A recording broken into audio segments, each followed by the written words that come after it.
What is ethical neuromarketing and how can it increase your ROI and impact in your business?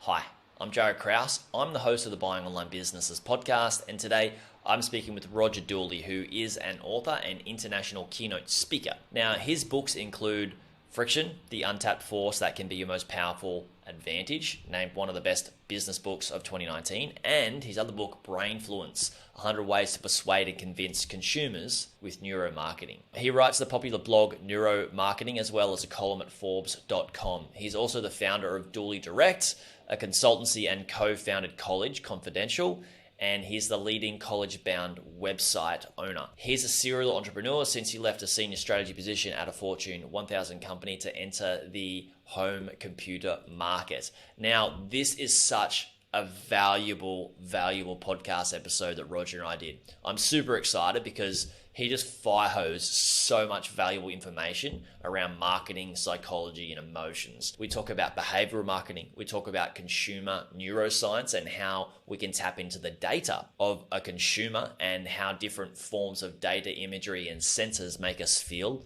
along our buying journey. He also just shares a long list of ways that we can market our business better with psychology, neuroscience marketing, emotions.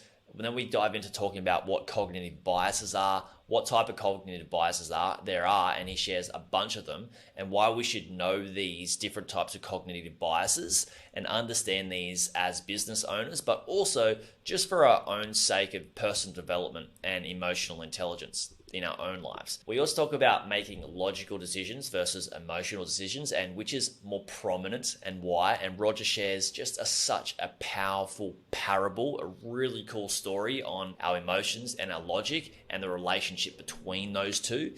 And we also talk about a bunch of different books that Roger recommends, that I recommend. And lastly, we talk about the link between emotional intelligence and marketing. And there's so much value in this podcast episode. I just had a really good time talking to Roger. He just made it super easy for me as a host and just talked so much about so many great valuable things that we can do in our business. I know that you guys are just going to absolutely love it. Check it out.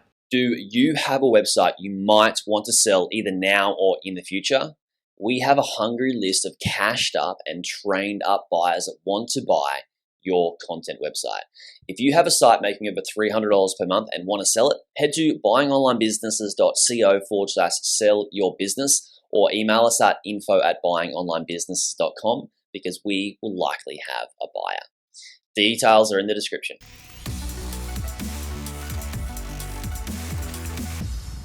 Roger, welcome to the podcast. Well, thanks for having me on, Jaryd. I'm looking forward to the conversation. Me too. Roger, neuromarketing. This is what I wanted to get you on to talk about. Neuromarketing is fascinating to me. You've written multiple books and you've been in marketing for a long time now. What is neuromarketing? Like, explain it to somebody that is a business owner and why they need to know what neuromarketing is. Right. Well, I guess there are multiple definitions. I use a very inclusive definition, Jaryd, which is any use of our understanding of how our brains work to make marketing better. And I really kind of divide it from there into two subsets. One field has been called consumer neuroscience, and it's using neuroscience tools and also other tools, things like eye tracking and biometrics that aren't neuroscience, to measure how customers or potential customers respond to ads, to content, to packaging, to a retail environment where you have something that you want to evaluate, or better, even you have 2 or 3 versions of what you want to evaluate. And then you use these tools. Tools from a neuromarketing standpoint could include fMRI, which is something that is primarily used for medical purposes and research purposes. It's not used much in commercial neuromarketing, but it's kind of the gold standard for academic work, where you put a person in this narrow, noisy, gigantic tube that is usually used to provide very detailed imagery for medical purposes. It can be used to see how people are responding on a second-by-second basis, almost in real time, to stimuli, which could be content. It could be 2 versions of an advertisement. It could be a package. They've even done taste tests by putting a tube into somebody's mouth and giving them tastes of things. So that's more commonly, commercially, you see EEG used where the subject has a cap with electrodes on it. And these can be range from very complicated with wet electrodes, which are about as appetizing as they sound. It means they put some goop in your hair to get really good contact, which provides high quality data, down to much simpler headsets with just a couple of electrodes that are very easy. They're not intrusive at all, but may not provide the depth or quality of data that the more complicated systems do. Anyway, that's one space, and that was how it started. The good news in that space, Jaryd, is that it has come down in accessibility and price. What used to be something that was only usable for big corporations looking at big problems, a new television campaign, a Super Bowl ad, a major package redesign, where they could afford to spend tens of thousands of dollars on studying the problem. Now, partly driven by the pandemic, but partly it had been evolving before. Now, some of these services are available on a service basis, a software basis, a SaaS model, where you sign up for a monthly subscription, pay $50, $100, $200 a month. And I'm talking American dollars, but these are not real fixed numbers. And you get to access these services that you can use to evaluate the same kinds of things. They are often not as high quality as a detailed lab study, but they are infinitely cheaper and infinitely more convenient. Imagine trying to recruit people like your customers, bring them into a laboratory, having them put goop in their hair so they can look at then your ads and see what their reaction was. That's going to be very difficult to get your customers to want to do that. You're probably going to have to use subjects that you hope are like your customers, where these new tools are much less intrusive. And we can get into some of the details on that in a bit if you want, but they are much more accessible and can be used by any size business, even small agencies, small businesses. And some are portable enough or unobtrusive enough that they can be used to measure things like training, events, how people are experiencing these things on a minute by minute or second by second basis. The other category of neuromarketing is what I call behavioral marketing. And that's not evaluating a specific ad or a specific image or message, but rather using the tools of behavioral science, of psychology, behavioral economics to come up with better ways to market.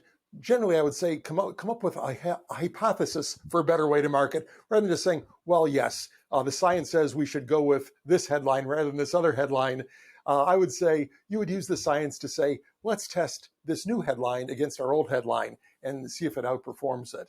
And those tools are also accessible to anybody who can read a book, listen to a podcast, watch a video on YouTube, and they're very powerful. And you see major corporations using these tools. Perhaps the best example I can think of, Jaryd, are travel sites where most major corporations now, the biggest corporations, actually have a behavioral science team for marketing, also for working on internal things, employee experience, and so on. They understand how powerful behavioral science is. But if you go to book an airplane reservation, you will see all kinds of behavioral science tricks at play there. There's only 2 rooms left at this price. These prices are good for today only. 25 people have booked this hotel in the last 24 hours. All of these things are using Robert Cialdini's principles of influence to try and spur customers to act right then before they click through to some other travel website and maybe look at some other options. Yeah, it's really, I've done a lot of study in marketing, and I've read the book Robert Cialdini, Influence. Oh, it's by Robert Cialdini, but the book is called Influence, guys. Check that out if you haven't. We'll probably put a link to it in the show notes. It's such a valuable book on what you would call probably behavioral marketing. Is that what you would call behavioral marketing, and using psychology? Yeah, it's part of that. He would probably call it influence marketing. And it isn't specifically a marketing book per se. It's explaining human behavior in a way that marketers can use. My own book, Brainfluence, was much more geared directly to marketers, saying, okay, here's the science, and here's how, as a marketer, you might be able to apply this science. But Bob is actually a pretty savvy business person. He's been around for quite a while, and he often points out ways that these ideas can be used in business. And I should insert here that he and I and just about every other person in the space would say these tools should be used in an ethical way, because like anything, it can be used in a way that's evil. But so can advertising. You can have advertising that's truthful, or you can have advertising that's false or omits important facts that the customer should know.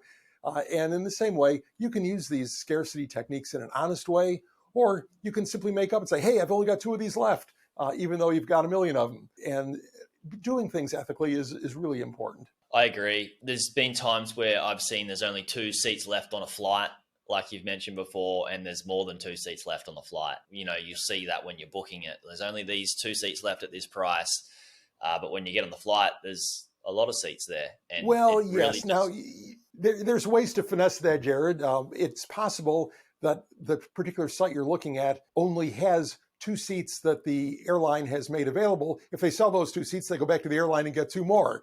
Or yes, the seats priced at $220. There's only 2 available, but there's also additional seats priced at $221. Or who knows? There's a million sort of quasi-ethical workarounds. To me, I would really like a more honest approach on these things. If something is really in short supply, if there are 2 physical seats left, then okay, yeah, use that. But don't play these games where you've got a plane that's 90% empty, but you're still creating this false scarcity. Yeah, I agree. I think reputation is worth upholding, and if the consumer can work out, like a lot of consumers are pretty smart these days in how marketing has evolved and can pick up on these things.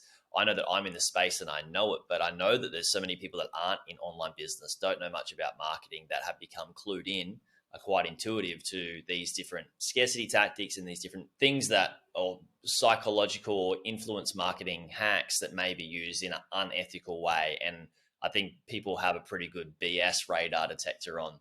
So yeah, I'm glad that you mentioned the being ethical with this. You also mentioned there's like so many cognitive biases that people should know. And this can be attached to e-commerce. It can be attached to any sort of business. What is a cognitive bias when we're looking at digital marketing and selling? Cognitive biases are ways that our brains behave in a way that isn't entirely logical. You might consider them errors, say calculation errors in certain cases. And there are, depending on how you count them, dozens of these. There are some counts that go over 100. I've seen numbers as high as 130 cognitive biases. Some of these are minor variations on the others, but a few are really important. Probably a fundamental bias that we have is that humans are loss averse. People hate feeling a sense of loss. They hate losing something, and that often outweighs a gain. So the exact same problem posed to somebody as a loss seems more important or different than the same exact math applied as a gain. So if you're told that you've got a serious medical problem, 9 out of 10 patients who take this medicine survive, that sounds pretty good. And you probably say, okay, let's do it. That same exact math, if they said 1 out of every patient dies, suddenly, whoa, what are the alternatives to this? Those odds aren't very good. And that works not just in circumstances like that, but in financial terms. Losing money looms bigger than gaining the same amount of money. And there's a whole ton of experimentation on this. Work of Daniel Kahneman, his book, Thinking Fast and Slow, another one I highly recommend for somebody who wants to do a deep dive into this, talks about that a lot. But there are lots of cognitive biases. There are, temporal discounting is one kind of bias. If I say, hey, Jaryd, I'll give you $10 today, or in 2 months, I'll give you $20. Like you being a smart guy might say, well, hey, I don't need the $10 right now. I'll take the 20 in 2 months. But many people will take that $10 right now. Even though they don't necessarily need it, they discount that future value. And it's something that's very common. And that's why you have all kinds of sort of front-loaded financial offers out there that offer something very immediate in the short term, because people are discounting what's going to happen down the road. Everything from adjustable rate mortgages to credit card deals where, hey, we'll give you a $200 credit if you sign up for our credit card. And all these things are giving people a value in the moment. There is recency bias. We tend to remember things that happened more recently. There's peak end experience, which says that if we have an experience of some kind, whether it's an experience as a customer, an experience in an amusement park, or whatever, the 2 areas that are most important the peak experience, whatever was sort of the emotional high point, whether it was good or bad for us, and then how it ended. And so one practical application of that is in the medical field, where colonoscopies used to be pretty uncomfortable. Today, they're between anesthesia and the current equipment, they actually aren't uncomfortable, but they were pain. It used to be painful. And what they found was simply by prolonging the end so it was less uncomfortable. In other words, there was a comfortable period at the end of the experience before they said, okay, we're done. That made the entire experience feel better to the customer. They remembered it as a less painful experience. So, I mean, there are many, many ways that our brains work in a somewhat incorrect fashion. Often these are shortcuts that may serve us well in certain cases. If we believe evolutionary psychology, a lot of our current decision-making processes date back to our days as hunter-gatherers. For a hunter-gatherer, a piece of fruit in the hand is worth much more than a piece of fruit that might be there 2 weeks from now, or maybe it won't be there 2 weeks from now. And so there are good reasons for some of these. Oh, very good reasons. Like fear is like we've talked about the fear. We don't want to possibly run off a cliff. If we didn't have fear, we would just do that and possibly die. So I think there's right, and that's I think our stress reaction too is an example of that, because reacting to sudden stimuli and having a kick in our adrenaline is good if you had to worry about a carnivorous animal hiding in the woods. But when we're in an office environment and our boss sends us a memo and says, hey, we have to talk, come to my office at 4:00, that's going to kick in that same effect. But it's not going to serve us very well because we don't have to suddenly run away at high speed. We just have to show up at 4:00. So yeah, there's good and bad. Yeah, I'm very curious about the one that you mentioned on where people will take the gratification right away rather than delayed gratification. What's that cognitive bias? The one where you explained where people will kind of buy something on Afterpay in a way that it might be like 50 months interest free. What is that cognitive bias called? And it's typically called temporal discounting. Some temporal discounting is okay. If you say, I'll give you $10 today or $10.10 in a year, I'll take the $10 today because I can, not that I'm going to invest that $10, but it's not a good deal to wait a year for it. But opportunity cost. It becomes a cognitive bias, a negative cognitive bias, when we make decisions that don't really make logical sense. Now, obviously, too, if we have zero money in our wallet, $10 today may be better than $20 in a month. But assuming we're like most people, where it's not going to be life-altering, we need to be making those kinds of decisions in a somewhat calculated way. Yeah, I got you. It's fascinating because as humans, like our makeup is that if you said like you can have a banana now, or you can have it in, back in the day, like ancestral, like you could have two in 2 months' time, or 1 month time, or a week's time, it might actually be best to take that banana and eat it right now because there might actually be no bananas in 2 weeks' time. Right. Yeah, there was really not necessarily a concept of high trust where you knew for sure that something would be there just because of the nature of their circumstances. So yeah, it's different. And I think we even see that in our pet behavior today. If I give my dog 2 dog biscuits, he's not going to save one for later. He's going to eat them both right away. Yeah, definitely. I think their survival mechanisms are a lot stronger than ours as humans, which have evolved probably past what a canine might be. So I want to talk about the psychology and the behavioral marketing, because a lot of people listening have an online business and they may want to change the copy on their website or on their blog posts or on their product descriptions. What are some of the things that you've seen cognitive biases used that could be good examples for people that they might want to change some copy on their site? Right. Well, I think probably I would focus for somebody who's just getting started in this, rather than focusing a lot on cognitive biases. What I would do is focus on, say, Cialdini's principles, originally 6 and now 7. And some of these relate to cognitive biases. Social proof, for example, is a cognitive bias. Some people call it bandwagon effect. You see other people doing something, you're more likely to do that thing yourself. So they aren't unrelated. But I think he provides a better framework for understanding these. And I think since I mentioned social proof, that's a great one. We see a lot of it already in digital marketing. You'll see sign up for our newsletter, join 47,000 other subscribers like you to our newsletter. And that's a smart way to market yourself, whether it's listing your number of customers, users of your software, whatever, because you are showing that other people are doing what you want this new person to do. And the more persuasive that argument is, the more comfortable they are doing it. If you're looking for a restaurant and you come to two side by side, one is very busy, full of customers. Another one is completely empty. Even though you would get served faster in the empty one, you will probably choose the one with all the customers because you figure they know what they're doing. The other one might be questionable. But there are some things that you can do in social proof that exploit some additional biases. One is there is a precision bias for numbers. Generally, precise numbers are seen as more reliable, more truthful. You could, instead of saying we have 20,000 subscribers, you could use your actual number, which you probably have someplace in your software that's 20,125. That's going to be accurate, it's going to be truthful, and it's going to be just a little bit more persuasive.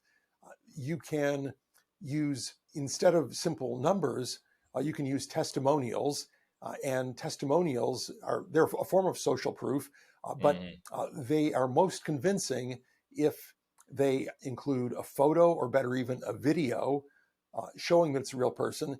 When you see these testimonials of, wow, great product, and it's like two initials after that, you have no idea whether they just made that up for the website or whether it's actually a real person who needed to remain anonymous.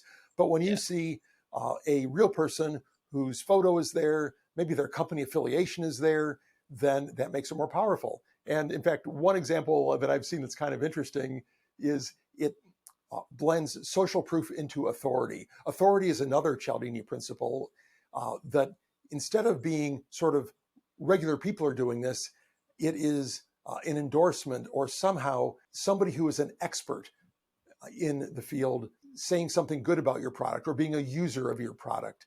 And that's very powerful. If you look at any business book, what do you see on the front or back cover? You see endorsements from best-selling authors, from subject matter experts. These are exploiting authority. You may not have heard of Roger Dooley, but if you see endorsement from Bob Cialdini on the cover, you say, whoa, okay, maybe this Dooley guy knows something. Or maybe Bob was just doing him a favor, who knows? That authority is very powerful. And often it is, if you're buying basketball shoes, it's great to have social proof. Hey, we've sold 1 million of this particular style, or some endorsements from people who just randomly wear the shoe. But you would do much better with an endorsement from LeBron James or some other famous basketball player. And this applies in any field where there are people who are known authorities. You can get authority in different ways. You can have people who merely have titles.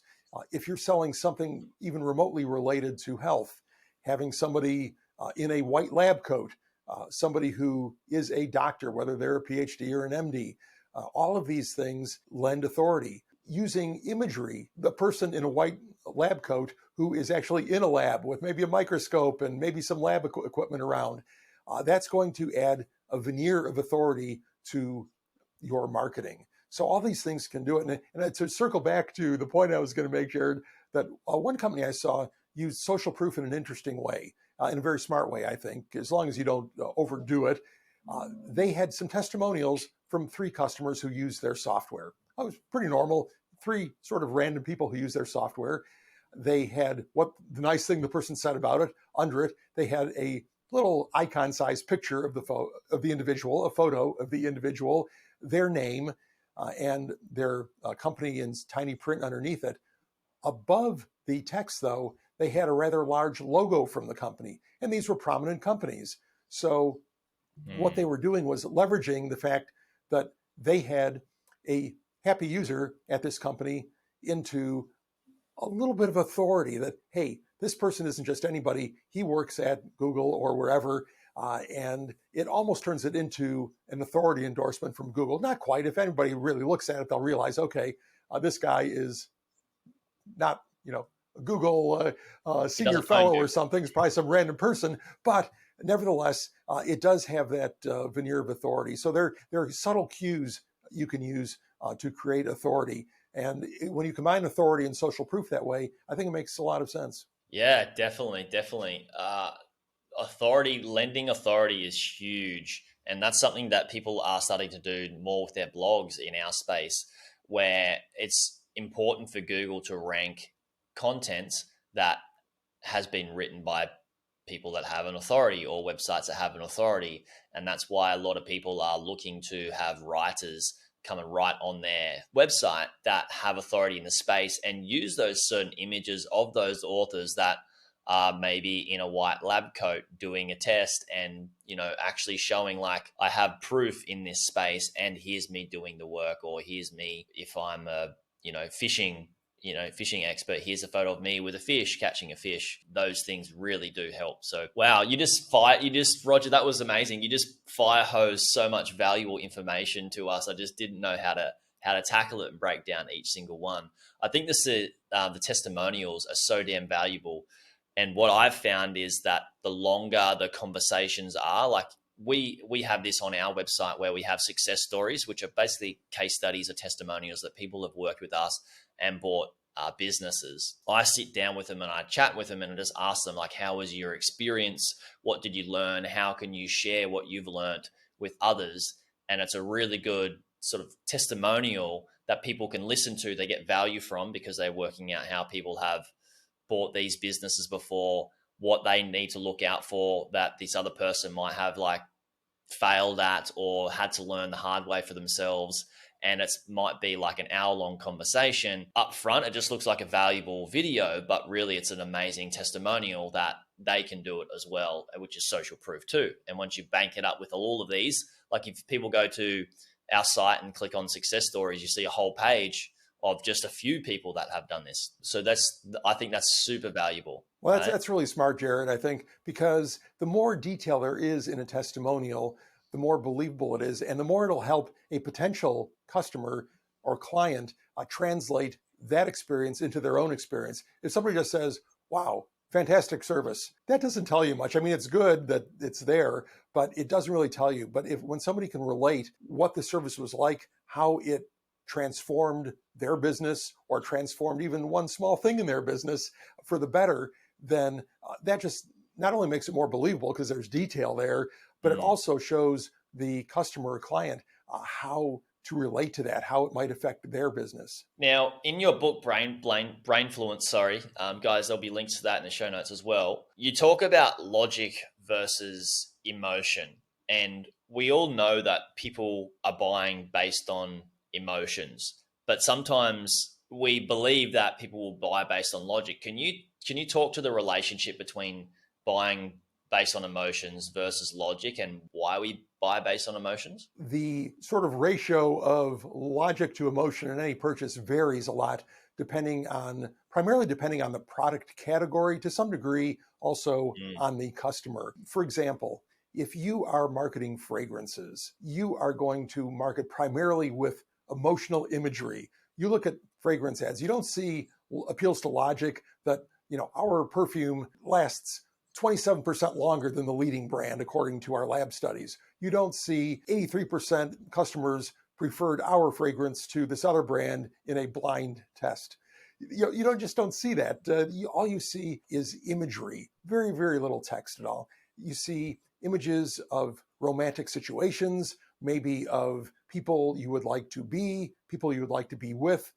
That is almost completely emotional marketing. And the prices of fragrances kind of indicate that, because it's pretty hard to logically justify, paying a massive amount of money for half an ounce of something. On the other hand, if you're selling industrial machinery in the B2B market, you are going to skew heavily toward that logical, rational side of things. You are going to have to furnish a lot of information about the product, its characteristics, about logistics. When can this be delivered? because if it's not on time, then it's going to shut the plant down. What kind of warranties are there? What kind of service is there? If this thing breaks down, what's going to happen? Or if it fails?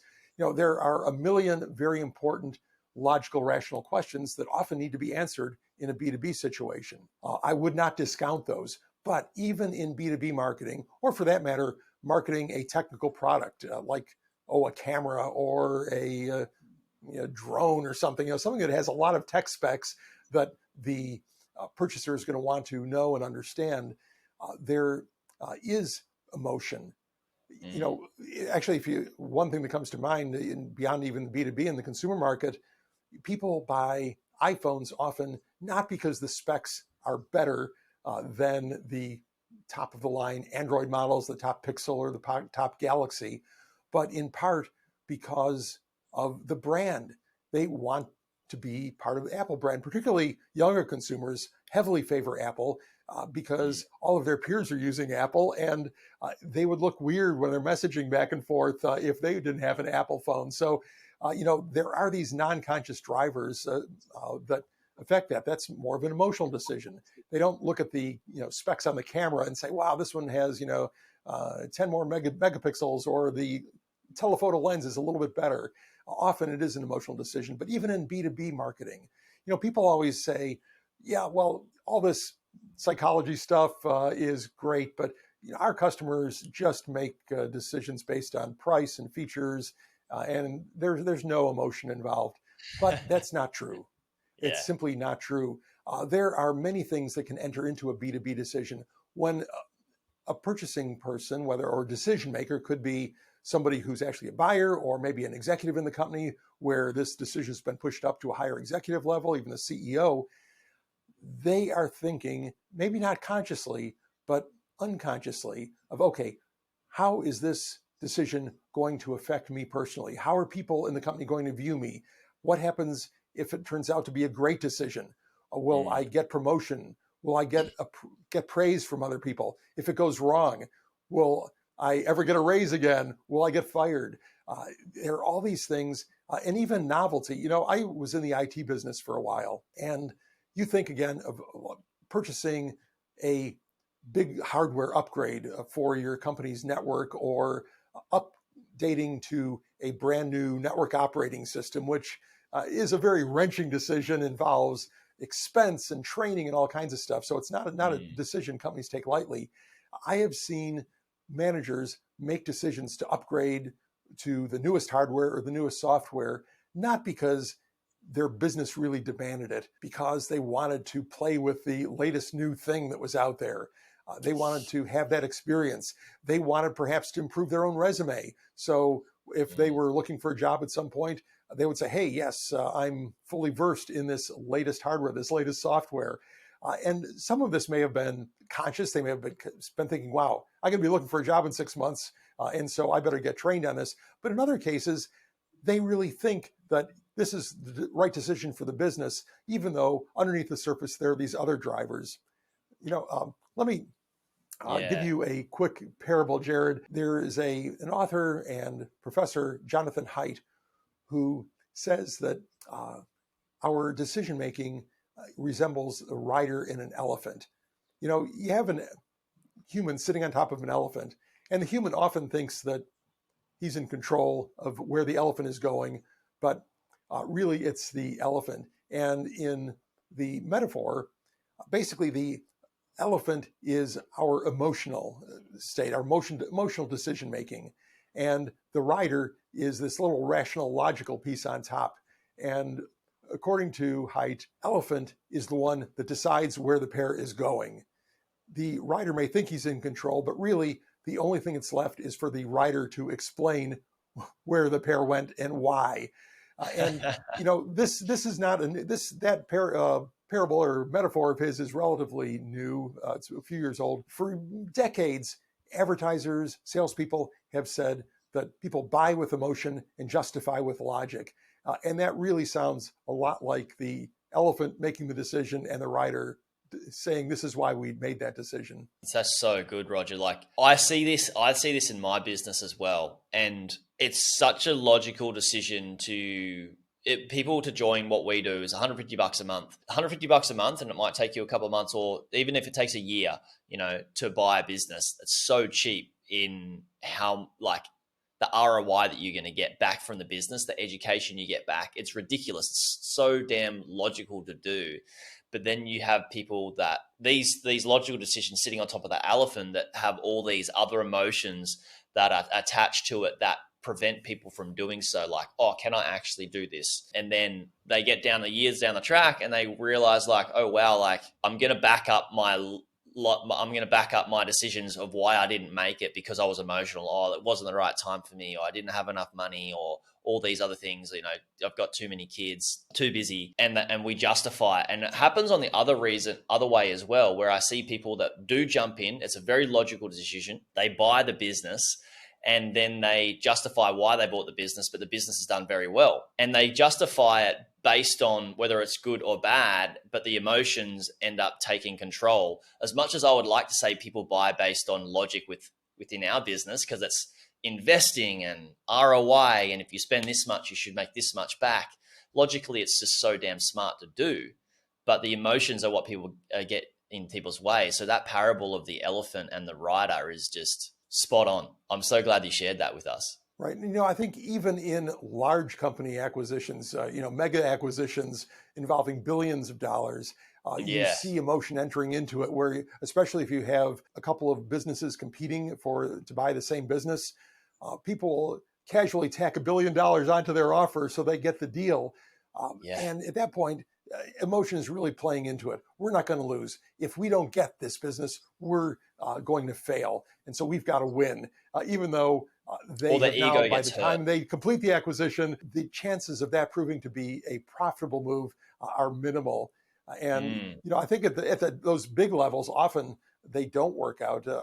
I think that at smaller acquisition levels, they can be, because you can get your arms around a business and the impact in a much more immediate way than what a merger of two giant corporations would look like 5 years down the road. There's just so much more in the way. It's harder to turn a big ship than to turn a little boat that's going in a great direction. It's funny that this just leads into us needing to work more. Like, if we want, as a personal development thing in marketing, we just need to really work on our emotions more and understand our emotions and understand emotional intelligence, I believe, to help us make better decisions. Do you see a direct link and tie with some of the things that you learn with, that you've talked about in neuroscience marketing, brainfluence, linked with emotional intelligence? Well, I think so. If you are aware of a cognitive bias, then you have at least the opportunity to recognize that and recognize how it might influence your decision. It's still difficult. Even if you recognize that you have biases, they're still there. A common kind of bias that I don't really get into, but it's the sort of bias on diversity training that people get. They get training on biases. In general, that has not proven to be particularly effective.